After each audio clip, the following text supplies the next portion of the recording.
Hello, everyone. This is another Freedom to Feel conversation, and my guest today is Frank Healy. He is a highly respected licensed professional counselor and experienced life coach with a profound commitment to helping individuals transform their lives. With over 40 years of dedicated practice in the fields of counseling and coaching, Frank Healy has become a trusted guide for countless people on their journeys toward healing and personal growth. So he's the author of several books, and including Heal Your Memories, Change Your Life, and the book that we will Right. be talking today, Happy Every Day, Simple Steps to a Life of Fulfillment. So this is my brief introduction to you. I was reading that from my other screen. But I love asking this question to everyone because it tends to change. How would you introduce yourself, Frank? Who are you in your own words? Well, I am a counselor and also an author. And one of the things about me, that the thing that's unique about me is that I have hyperthymesia, or what's more popularly known as superior autobiographical memory. Right. I turned 65 in May, and I remember every day of my life since I was not quite 6 years old. So that's Amazing. 59, almost 60 years of daily memories. Right. And that means like the day of the week that every date was, the weather where I was, if there was any significant news that day, Yeah. and personal experiences. Right. That's amazing. I mean, of course, I interviewed you last time, and that's what we talked about with your other book. Um, why do you think, how do you explain this phenomenon? Why do people are born with these abilities, extra ordinary abilities? Well, they did some CAT scans on many of us who were there, the first few. Like, I was number 12, and they were still doing it Right. when I came, and they found that parts of our frontal lobes of the brain, where you do your thinking, are almost twice the size of the average person. Ah, that's what it is. So you have a bigger brain. Is that what it is? Yes, that's right. The size. Yeah. Oh, wow. Yeah, I just have so hot. Yeah. Uh, that is incredible. And I know in the book, you started chapter 1 with embracing my personal challenge with happiness. So that's the theme, happy every day. So talk to me about that. Why was it a challenge for you with this talent you have to be happy? Well, it was a challenge because, like, when people first hear about my memory, think that's really cool. You remember every Yeah. detail of fun vacations, your wedding, Yeah. graduations, Oh, the yeah. good times with friends. And, well, Yes. sure, I do remember that, but I also remember in great detail being let go from jobs, romantic Mm, breakups before I met my wife, a yes. lot of the everyday nuances and Right. stuff. So, and I first became interested in studying psychology and learning about it as well as self help. Figure, since I'm not going to let go of any of these memories, always remember them, at least I could learn how to let go of the feelings from the bad memories. Right. You know, Right. and that got me into learning about how, well, cognitive behavioral, and I also like dialectical behavioral therapy, learning to change your thinking and tolerate distress and regulate both thoughts and emotions. You know, Wow. so it's a lot of what this book is, as well as taking the steps to make your life happy with friends, relations, family, and picking a career that you feel you can thrive in and like for the most part. And so it's I learned, and I've told groups, audiences that I've spoken before, that even though I have all these facts and figures running through my head continuously, Mm, I'm still a Yeah. happy person because I wake up in the morning, write a gratitude list, and if a Yeah. bad memory surfaces, I'll countermand it with a good memory, or look at Um, something I'm looking forward to doing, like doing this podcast, and right. different things. Keep the positives and only deal with negatives when I'm dealing with them directly. Wow. I mean, you said so much there that's highly insightful. Um, so, one of the things that most people don't know is that remembering or having the thought, it's okay, but then feelings are different. The feelings and emotions are different than thoughts. So, I would love for you to, before we dive into happiness, because that's part of it, right? As you said, the healing process, we needed to be healed first. So how does it work, for you, like thinking but not feeling, having the triggers and the emotions in the body? Well, sometimes, like when I get a feeling from a bad memory or any unhappy type feeling, such as Yeah, annoyance, aggravation, or a little anxiety, or a little right. down and depressed, which as I go through the years, that kind of thing happens less frequently and less intensely to me Good, as I good. grow up, because I used to be very emotional and sensitive, and now, Mm, I've mm, learned to mm. regulate it, and sometimes, I mean, it can be a lot of ways. Like I practice on myself the emotional freedom technique, a Oh tapping yeah, technique to, yes, I yeah. do that. And also, I wear a stress band, which has a magnet that Mm. works on the vagus nerve, Oh which yeah. helps keep me calm, but still able to enjoy things. Right. And a lot of it's like simply choose choosing to be happy myself over any aggravating or disappointing situation. Mm. Like choosing, well, I put up with this, so I deserve to be happy, so I'm not going to get that. So once I've gotten an initial Mm. upset, let it go. Yeah, wow, I love that. So it's not just trying to manage the feelings and emotions, which you do have the tools, everything in place, but it's also an attitude, the attitude of choosing happiness over something else. So that means you are aware that you can choose, that you have the option. And most people, some people don't. I remember I didn't know that I had the choice when I was going through a lot of depression and anxiety in the past. I had no idea I had the choice of being happy instead and peaceful. I had nowhere to find that in my mind and the brain. So it took some healing work first. So it seems to me like that's where everything begins, right, Frank? With being willing to know that there's more to life, that we can explore more of what is to be human, to be ourselves, isn't it? It starts there. Yes, I Curiosity. think it's really like, you can choose to think and feel about anything. Like this Mm, is not yeah, a judgment, just an observation of people in general. They right. judge all day long. It's True. like Yeah. whether judging a member of a minority group or whether they're judging a traffic jam that they're in, Mm, or mm, the mm. politics in America have gotten really out of hand now. Yes. But it's kind of True. like they'll judge, So true. and it's like what I do, and I sort of taught myself this trick when I was 16 years old to let go of any judgments of people, Mm, and it got to the point where I could even just overhear two people having a casual conversation about everyday life and yeah. feel great love for them.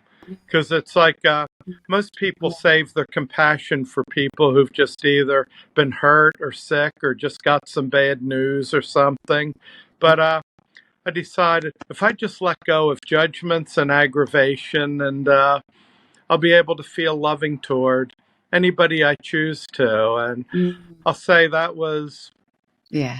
that was most challenging with people who were mean and nasty. Right, But right. I just thought, well, it's not just cliche. It's the truth that Mm, they're not happy, or they're not feeling good about themselves or what's going mm, on in their day. yeah, So they let it out in some nasty way, and it's right. the best thing that they know how to do. But that doesn't outrule the idea that they can learn something better. Yes, right. Wow. And that is actually the work of many of us. I see the work that you do, the work I do, and so many people that I meet. We are trying to make the world a better place in the sense that people can wake up to their own greatness, to their Yeah, own sacredness. But easy said than done. We have been trying for so long now, and it has not really. We see that the world is very divided, right? In a way, almost like yeah, 50-50. People who are willing to do the work and help others to be better, to become better, to do amazing work, and to almost like to carry this beautiful light. And some people who don't give a damn, don't give a damn yeah. about it, which is kind of it really it's a bit I know I ask that question, but I'm very curious about it. Why do some people like you and I and so many of us um, are open and willing to do this work and become who we have become, and some people are not? Have you contemplated the idea? This Yes, well, I think a lot of the people who choose, mostly the people who choose to, are people who have had some trauma or have had some abuse in their life or some yeah. major disappointments. And so they, maybe they wouldn't articulate it this way, but they're looking for a higher level of being to be able to handle that.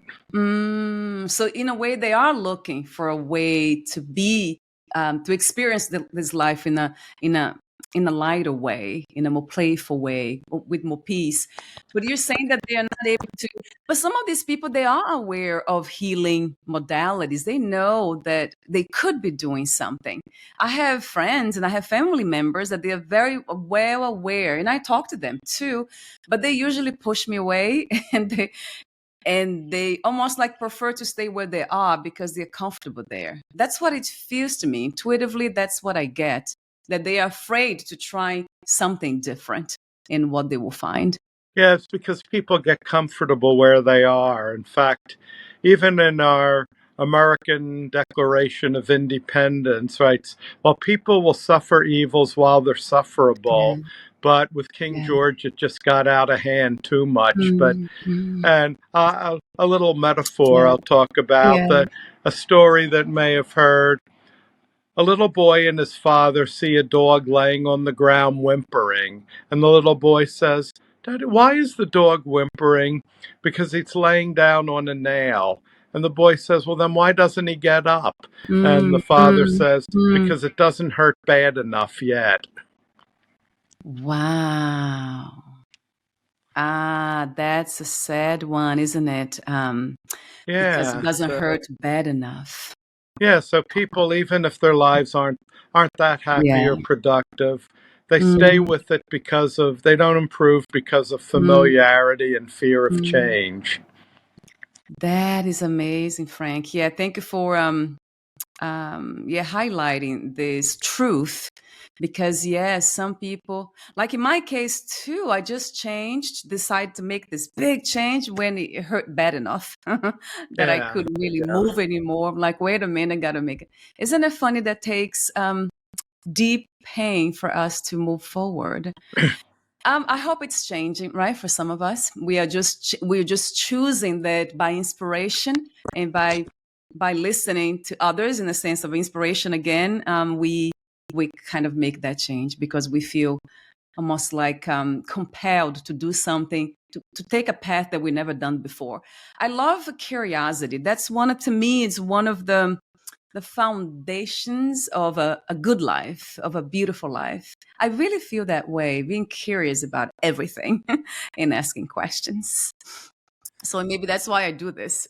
Yeah, you're about to. Yes. Well, one of the I mean, being curious and wanting to learn is is a great way to be happy, to keep learning. It's not the only component, but it Right, helps. right. Right. to keep on learning and just for the Yeah. sake of learning. For instance, well, Yes. Bertrand Russell once wrote, you might learn the nomenclature of a garden or something that's not going to increase your income, but it'll make you happy just to learn. That's it. You see, there's something about the brain that thrives with new knowledge, new information, new novelty. I feel that from my own experience that it can even kind of eradicate, dissolve fear. I actually apply that a lot Yeah. when the mind's trying to be afraid of something. I just become very creative and curious about stuff, and then the brain's happy again. It's in that position of being lighter. Isn't that interesting? I don't know. It's something that works for me. It really does. Yes, well, I think with the learning, it's, I mean, many people who realize that will continue learning. And Yeah. it's kind of like when you say if you spend 3 or 4 hours sitting and reading, then it Mhm. might make you feel better to go outside and take a walk or exercise. And Right. then if you've been exercising and outside and had your fill, might feel Mhm. good to then go sit down and read a book or go Mm, online or mm, and learn something new. So I mean, the uh, brain doesn't. It's like we're using certain brain cells and nerves to do one thing, but just like the body after exercise, it needs rest. But then pick up on different nerves right. and brain cells that haven't been working for a while, and then use them. And that feels we're made to feel good about that. Yes. So the brain's almost like this, yeah, a learning machine. It really feels like they thrives in novelty and diversity, right? Doing things differently or different things. So yeah, and I think that can be very much applied to life itself, right, Frank? Like living. Why can't we just try different things, different ways of thinking, of seeing life, seeing ourselves, seeing others, perceiving differently? That's what I really, really am very much into a lot of times it goes back to philosophy. I'm just love philosophy and happiness is one of the top topics when it comes to philosophy. What is to live a happy life? And can we what does it take to get there? Because a lot of people believe that takes things like accomplishments, right? Once I get married, once I get that job, it's like this Yeah, whole list, then I'll be happy. So I will, before we get into, gosh, I have so many questions for you before we get into the topics. I have so many. We're already in the topic, but I have my list here. I'm trying to be like yeah, off record or off yeah. script. So talk to me about that. Yeah, this thing about waiting to be happy. Well, a lot of time, I mean, people will passively accept the beliefs and the values that they were taught, and Yeah. and sometimes I think starting with my generation, the late baby boomers, it started to society was set up so it started to take longer for through adulthood for Mm, someone to get all the trappings. And if you right. think about it, why postpone the happiness? Right. I mean, it's like even a college student studying for exams. Why Yeah. wait till the exams are over to be happy when you Right. can go Mm, and have a party or jump up and down or mm, go to the beach and all? Or why uh, not be happy even while you're studying? And yes. Yeah, that's it. And that's your proposal. This is your suggestion, isn't it, Frank? That we yeah, can be happy every day, right? Actually, right now, what every day, right in this yeah, moment. I agree. So you basically my interpretation is that we can find happiness, a level of satisfaction in everything that we do, even in our own thinking. In every way, we can find a way. Is that what it is? yeah. That's what it is. We can find like even when things aren't so much the way you'd like them to be, they're let's face it, good and Right. bad is simply people define anything good if Mm, it's what they want and bad if it's something they don't mm, want or if there's the absence of right. something they want. And it's really, Mm, I mean, you can even find happiness doing everyday chores. right. It's like say you're sweeping Yeah. outside yeah, maybe Yeah. able to figure out a different way to sweep more efficiently, or Yes, in I fact, like that. I used to I like try that. and in fact, as a kid, I was not assigned too many house chores, but when I Yeah. was assigned them, I did my best to make them fun. Like when Mm, my mom would ask me to take the clothes out of the hamper and bring them downstairs into the laundry room, I would yeah. take a shirt and some pants and stuff it with the underwear and all the other stuff, Mm, and make yeah. a make a man. Funny. Yeah, you see? So it's almost like being fun with it. It's like creating this sense of fun, of Yeah. enjoyment, right? I know for some people listening to this, watching us, they would say, how can I find this sense of happiness, satisfaction when somebody I love just died? That's a tough one, isn't it?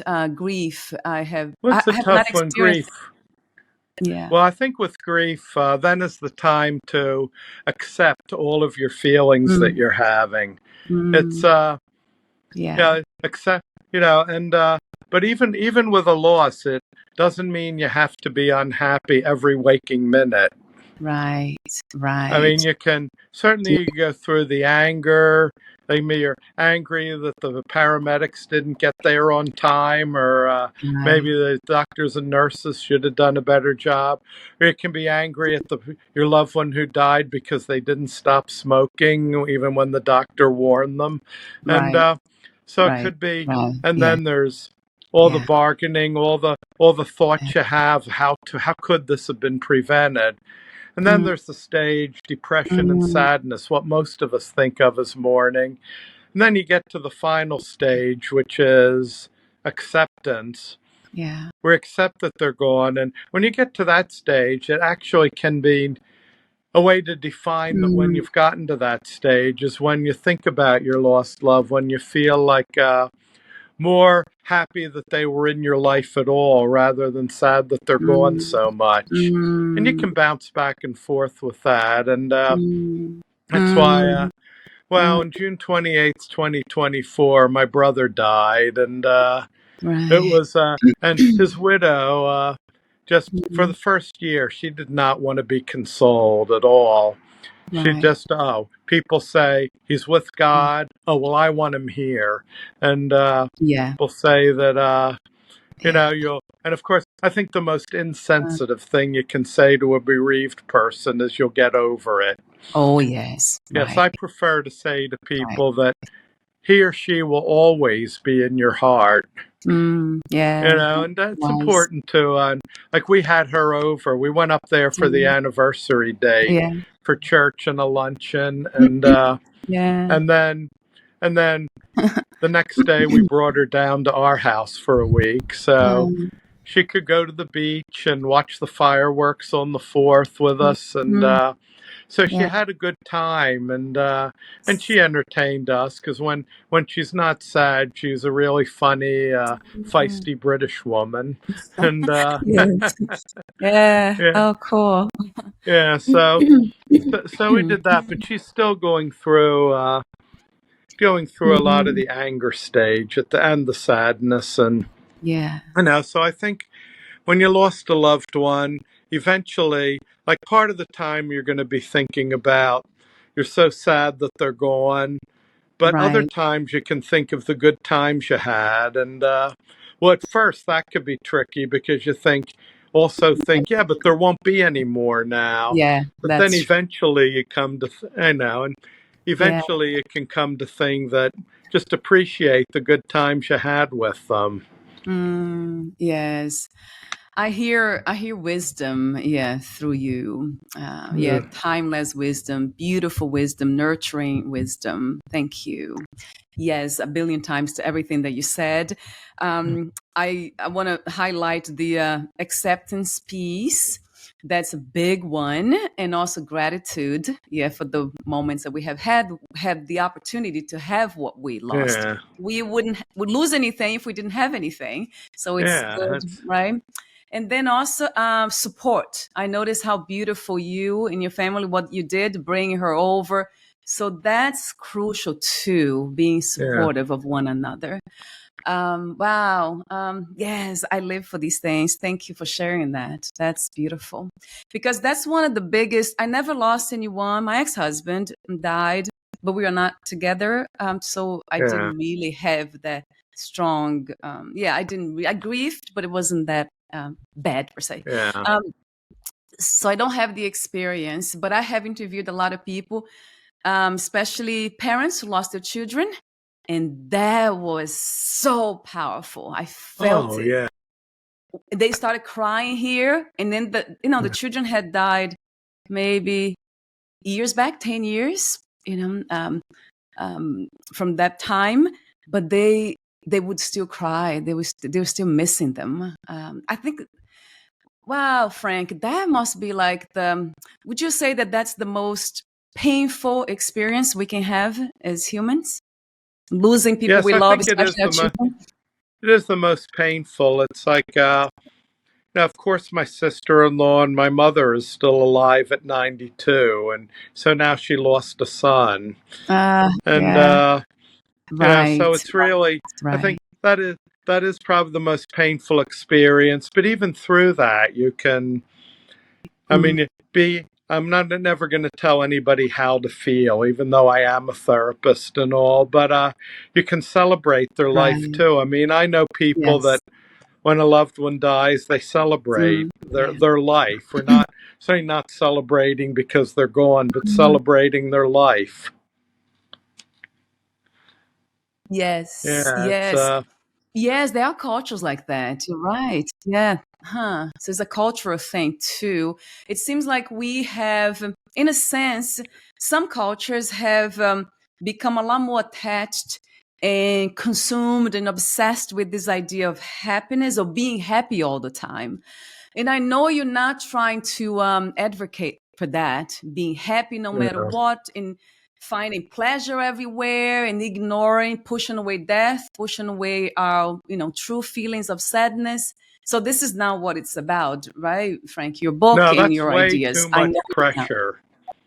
Yeah, way too Right. much pressure to pressure yourself to be to be happy all the time, but and then you start Yes. stuffing unhappy feelings, and it is important Right. to acknowledge all your feelings. And but Yes.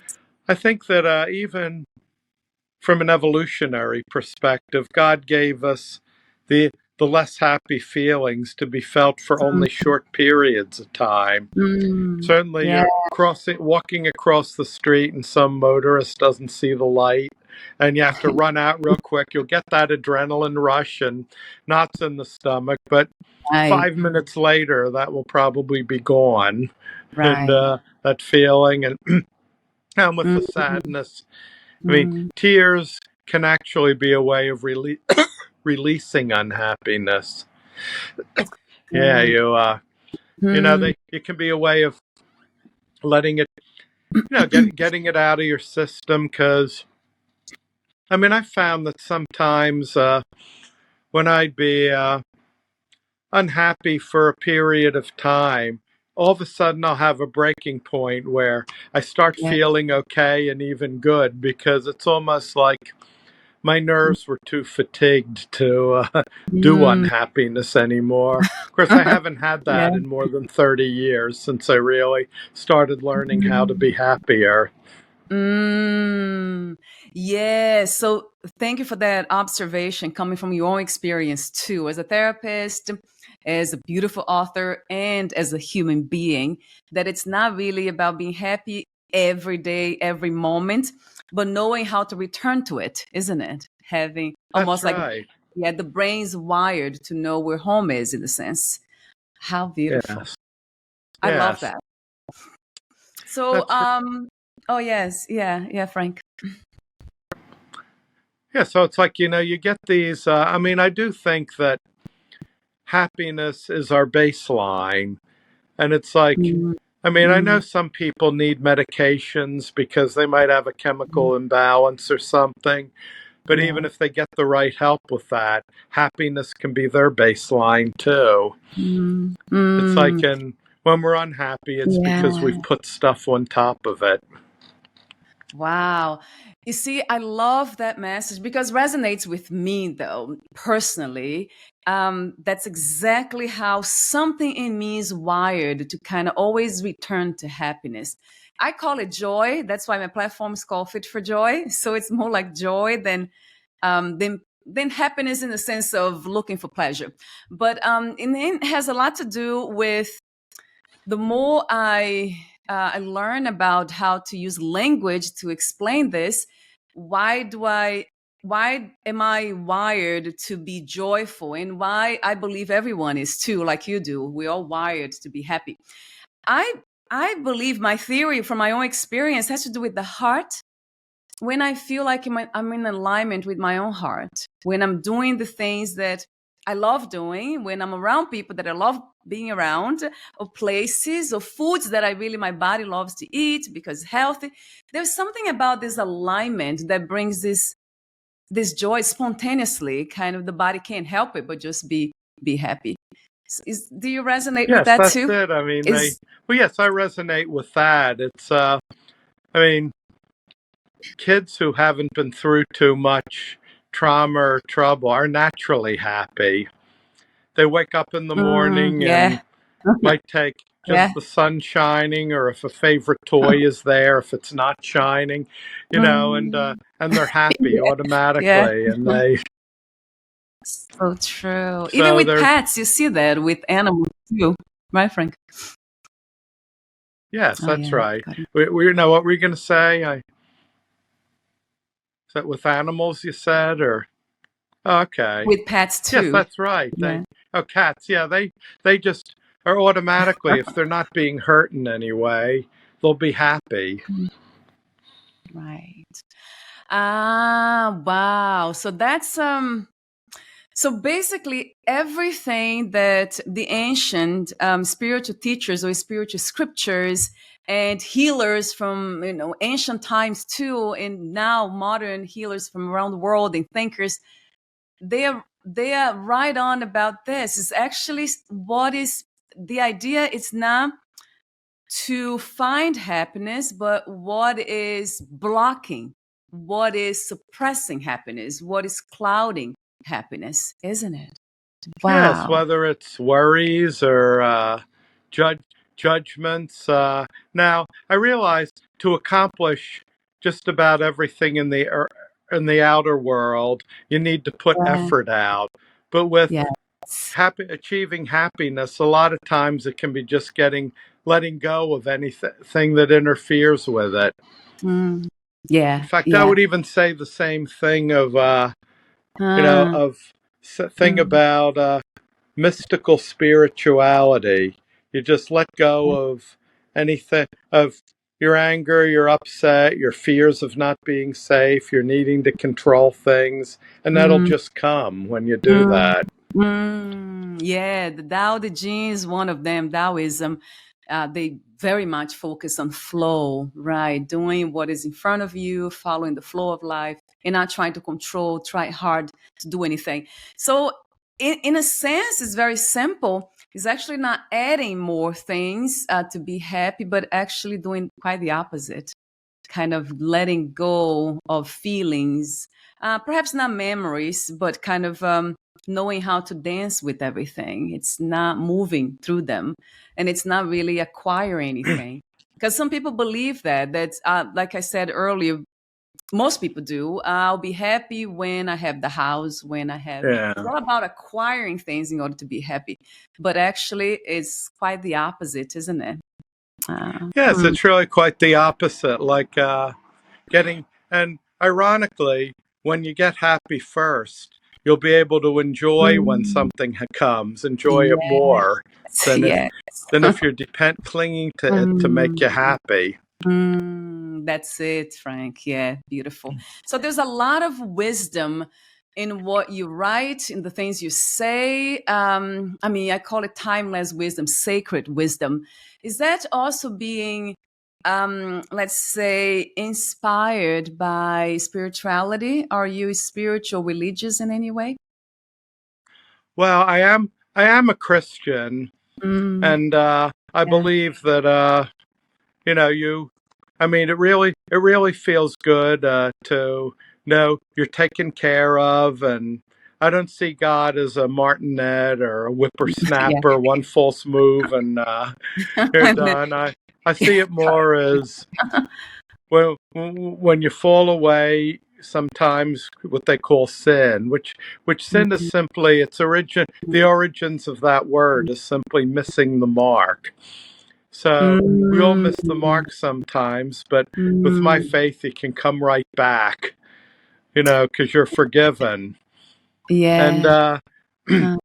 Uh, like a lot of the stuff about the universe and all makes sense scientifically, but with my Christian faith, it's like certainly good to be taken care of and loved and on the good side of the ruler of the universe. yes. And Gosh. I'm not knocking Taoism, Buddhism, or anything else. They're all useful. Right. Yeah. It's what helps us. Do you want to take a water break, Frank? Do you want to drink something? No, Yeah. I just was closing the door so maybe there'd be less noise. That's all. Oh yeah. So going back to that, yeah, it's not about yes, certain specific religion or belief system when it comes Yeah. to that. It's really what helps us to move through this notion that we are stuck of in being a certain way, in being unhappy, being unhealed, in being living with pain. So that's the whole thing that I also trust. It's kind of beyond a belief system. I really trust that by being curious to different things, different ideas, different ways of perceiving reality, that can be helpful, really helpful. It has been my case too. And I know there's something about, some people talk about, that our bodies and our minds individually, they are activated in a certain way by certain, let's say, by certain energies. And like some people, they Yeah. really become activated in a sense of living their best life when they are in the presence of the teachings of Jesus, and then everything changed for them, or have changed for them. The entire everything changed. And some people, when they are in the presence of the teachings of Buddha, or they study Taoism, or whatever it is, it could be Stoicism, philosophy, you name it. But then, is that something that you have contemplated, that we are activated by certain codes? I'm wondering if Yes, that. I think that it's like, they'll have their usefulnesses. And by the way, another one of my books that I published recently is Stoicism for Resilience. Yeah, that's a Yeah, good one.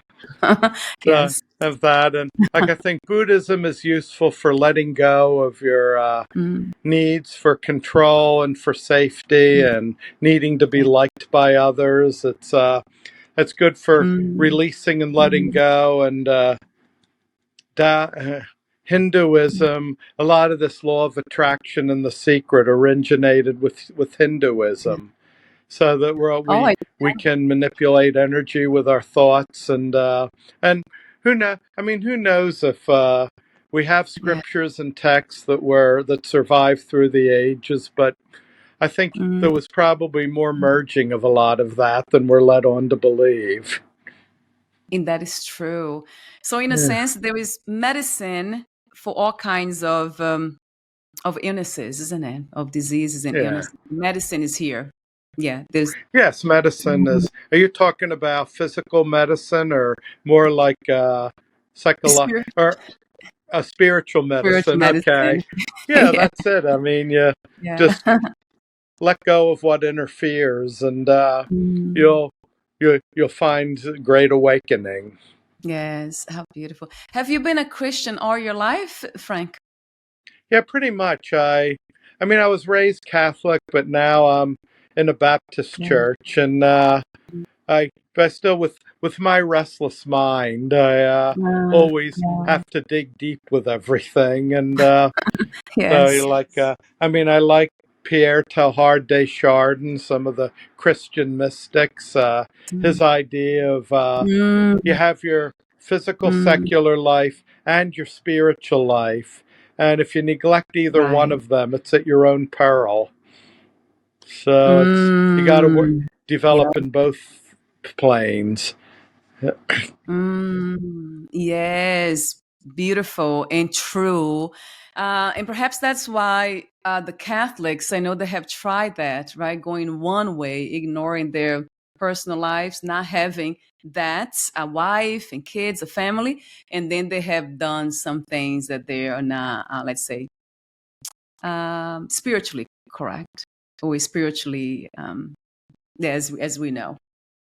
Yeah, she really, I think, book learning and experiential learning are all important, but I think it's also important to look inward at times. Look Yeah. inward and see what makes sense for you. Yes, yes. And that's why I love mysticism too, because it has a lot to do with experience. You know by experience. That's why you speak about it. Yeah, there's another Catholic, is that a Christian mystic? His name is a very famous one, Maester Maester. I'm not sure how to pronounce his name. I think Eckhart, his Oh, name is. Eckhart Tolle? No, Uh, his oh, no, not my that. yeah. No, he's a Catholic or Christian mystic. I Oh, think Maester Eckhart. yeah, Maester, Yeah, right? that's Maester right. Eckhart. Yeah, have you heard of him? Yes, I've heard of him. Yeah. I don't really know much about him, but now you got me curious to learn about him and what he believes. And Oh my God, it's as deep as it gets. If you listen to him, read anything that he has said, incredible. Yes, I'm very much interested in mysticism, so I always look for them everywhere in all oh, culture. yeah, So they are just the most amazing. And the interesting thing is that they all say the same thing when you put like side by side what they're trying to express, trying to communicate yeah, is the same thing. Basically, that love is almost the substance of life. That's one of the yeah, things that I keep getting the message over and over again. And then that yeah, we never die, of course. We are yeah, eternal, infinite beings. That's always the message. And not to take this experience of life too seriously. Kind of be more yeah, joyful, more playful, more playful with it. yes, So, we're almost at the end, and we've been talking, gosh, about a lot of things. But there's a chapter in your book that I was towards the end, chapter yeah, 11. You can be happy almost all the time. And then you give this 10 suggestions, and we've been talking, you've been sharing them here about yeah, what could help. But so many things that you're saying. One of the things that really caught my attention, and I don't know why, but I kept going back to it, is the 5 building strong connections, like being relationships, the sacredness of that. Yeah, that's something that I treasure, relationships of all kinds. yes. Well, that is important to, feel connected to people and, to have people you can rely on, and it shouldn't be the only thing. I mean, there's some very deep spirituality says be attached to nothing, but it is, I think that means don't make anything but God your be all end all. And having Mm, friends and people you can rely on can make you feel really good about your situations and, right. It goes your back to life. that. Oh, yeah, Yeah. sorry, Frank. Well, Oh, it's you okay. conclude, please. Yeah. No, it can make you feel good. Like, if you're at work and you have good coworkers, or during your free time if you have good friends, that can really make you feel a part of the world and feel Mm, good. mm, yes, yeah. And that's why one of the when you were sharing the story about the person who lost your brother, who died, and then it was your sister-in-law that you brought her in, so that really kind of opened my heart. Something happens, becomes very warm. There's something about this, humans helping one another, feeling Yeah, each other's feelings.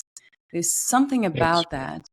yeah, And the funny thing is, that's one of the things that really makes me happy in that sense of external things. I really kind of thrive in kind of creating my own happiness in a sense when I'm alone. And I love being Yeah. alone anyway to do creative things that makes me happy. Yeah. Then when it comes to external things, it's not house, not place, not cars, nothing. Although I love Hawaii, I love nature. Yeah. But there's something about relationships, yeah, that it's sacred to me. If I can treat somebody else the way I treat myself, then something happens, something magical happens. And I think that's one of the teachings of Jesus, isn't it? Love your neighbor as you love yourself. Yes, that's it. And when you get into deep spirituality, you feel that connectedness to people, and Yeah. and Yeah. And so that automatically makes you feel happy. So that I recommend yeah, that. I recommend yeah, that medicine for yeah, happiness. It's a beautiful ingredient. Just yes, doing something for others, right? Somebody said that yeah, already. You want to feel yeah, better if you're depressed, help somebody, and then you feel better. yeah, So yeah. that's one of So the. Oh yes, yeah, Frank. no, go ahead. It's no, we do need to wind down now. So, but Yes. it's. What were you gonna say?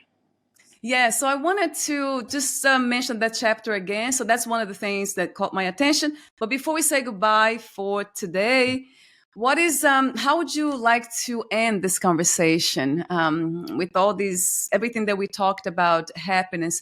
What would be like a conclusion per se, or a summary Well, of it's that? a lot of as I said, I've written many books, and Yeah. in fact, I'm excited because late yesterday and early today, my newest book, Somatic Therapy for Beginners, hit #1 on a Mm, couple of mm, bestseller lists. And wow. sure, if you go to my Wow. thanks, if you go to my website, Healy's Healing, you can have lists of my Mm, books, or if you go to my Amazon webpage, and basically, well, even my last name fits. I'm all about healing right. and Yeah. healing, and Yeah. especially, and because of my memory, I'm about healing your Mm, past a lot. So, mm, and yes. so, Yeah. okay, well, it's Thank you been a so much. pleasure being on your show again. Yes, I feel the same way. Thank you so much, Frank, for your beautiful presence. Yeah, I will have the links here on the podcast notes, and I'll be in touch with you when this is live. Thank you so much again for your Okay, beautiful, great. beautiful healing presence and work. Thank you. Yeah, Thank you. sure. Bye for now. Thank you. Goodbye.